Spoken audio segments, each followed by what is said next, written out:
ಮಾತವಾಗಿದೆ. ಏಕೆಂದರೆ ಈ ಗ್ರಂಥಗಳ ಅಧ್ಯಯನ ಮಾಡಿದರೆ ಈ ಮಾತುಗಳು ನಮಗೆ ತಿಳಿದು ಬರುತ್ತವೆ. ತಾಯಿಯೇ ದೇವರು ಎಂಬ ಕಲ್ಪನೆ ನಮ್ಮಲ್ಲಿದೆ. ಸ್ವಾಮೀಜಿಯವರು ಹೇಳಿದರು, ತಾಯಿಯೇ ದೇವರು, ಗುರುದೇವರು. ತಾಯಿಯೇ ದೇವರಾದರೆ ನಿಧನ ನಂತರ ಸ್ವತಃ ನಿಂತುಕೊಂಡು ನಾವು ಬೆಂಕಿಯಲ್ಲಿ ಸುಡುತ್ತೇವೆ. ತಾಯಿಯೇ ದೇವರಾದರೆ ಬೆಂಕಿಯಲ್ಲಿ ಸುಟ್ಟು ದೇವರಿಗೆ ಅಪಮಾನ ಮಾಡುವ ಕಾರ್ಯ ನಾವು ಮಾಡಿದರೆ ಯಾವ ರೂಪದಲ್ಲಿ ಎಷ್ಟು ಮಟ್ಟಿಗೆ ಸತ್ಯವಾಗಿದೆ ಎಂಬುದು ನಾವು ತಿಳಿಯಬೇಕು. ತಾಯಿ ಎಂದು ದೇವರಾಗಲಿಕ್ಕೆ ಸಾಧ್ಯವೇ ಇಲ್ಲ.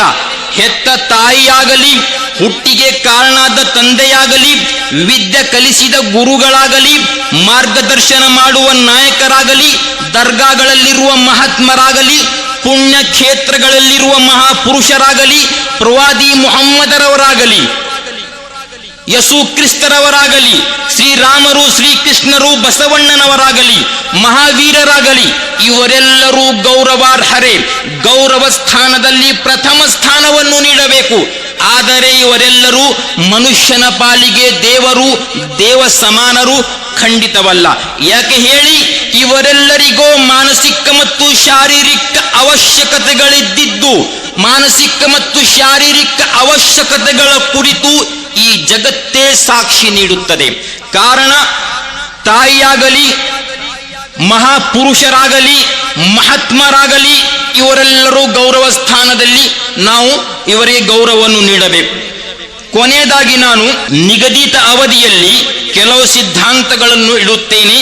ಜಗತ್ತಿನಲ್ಲಿ ಯಾರಾದರೂ ದೇವರೆಂದು ಘೋಷಿಸಿದರೆ ಅಥವಾ ನಾವು ನಮ್ಮಲ್ಲಿ ಯಾರಾದರೂ ಅವರು ದೇವರೆಂಬ ನಂಬಿಕೆ ಇಡುತ್ತಿದ್ದರೆ ಅವರು 10 ಸಿದ್ಧಾಂತಗಳ ರೂಪದಲ್ಲಿ ಅವರನ್ನು ಪರಿಶೀಲಿಸಬೇಕು. ಈ 10 ಸಿದ್ಧಾಂತಗಳ ರೂಪದಲ್ಲಿ ಯಾವನು ಪರಿಶೀಲಿಸುತ್ತಾನೋ ಸತ್ಯದೇವನು ಅವನಿಗೆ ಲಭಿಸುತ್ತಾನೋ. ಆ 10 ಸಿದ್ಧಾಂತಗಳು ಪವಿತ್ರವಂತ ಕುರಾನ್, ಬೈಬಲ್ ಮತ್ತು ವೇದ ಗ್ರಂಥಗಳಿಂದ ಲಭಿಸಿವೆ. ಅವೇನೆಂದರೆ, ದೇವನು ಕಾಣುವವನಲ್ಲ, ಕಾಣುವವನು ದೇವನಲ್ಲ. ಜಗತ್ತಿನಲ್ಲಿ ಯಾರಾದರೂ ಕಂಡು ದೇವರು ಎಂದು ಹೇಳಿದರೆ, ನಮ್ಮ ಕಣ್ಣಿಗೆ ಕಂಡು ಬಂದರೆ ಅವನು ದೇವನಾಗಲಿಕ್ಕೆ ಸಾಧ್ಯವಿಲ್ಲ. ಈ ನಂತರ ಸ್ವರ್ಗದಲ್ಲಿ ಆ ದೇವನು ಎಲ್ಲರ ಕಣ್ಣಿಗೂ ಕಾಣುತ್ತಾನೆ.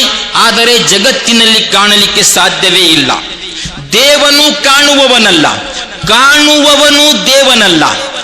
ದೇವನು ಹುಟ್ಟುವವನಲ್ಲ, ಹುಟ್ಟುವವನು ದೇವನಲ್ಲ. ದೇವನು ಸಾಯುವವನಲ್ಲ, ಸಾಯುವವನು ದೇವನಲ್ಲ. ದೇವನು ಮರೆಯುವವನಲ್ಲ, ಮರೆಯುವವನು ದೇವನಲ್ಲ. ದೇವನಿಗೆ ಸಂತಾನವಿಲ್ಲ, ಸಂತಾನ ಇದ್ದವನು ದೇವನಲ್ಲ. ದೇವನಿಗೆ ಮದುವೆ ಇಲ್ಲ, ಮದುವೆ ಆದವನು ದೇವನಲ್ಲ. ದೇವನಿಗೆ ಭಾಗೀದಾರರಿಲ್ಲ, ಭಾಗೀದಾರಿದ್ದವನು ದೇವನಲ್ಲ. ದೇವನಿಗೆ ತೂಕಡಿಕೆ ಇಲ್ಲ, ತೂಕಡಿಕೆ ಇದ್ದವನು ದೇವನಲ್ಲ. ದೇವನಿಗೆ ನಿದ್ರೆ ಇಲ್ಲ, ನಿದ್ರೆ ಮಾಡುವವನು ದೇವನಲ್ಲ. 10 ಸಿದ್ಧಾಂತಗಳ ರೂಪದಲ್ಲಿ ನಾವು ಪರಿಶೀಲಿಸಿದರೆ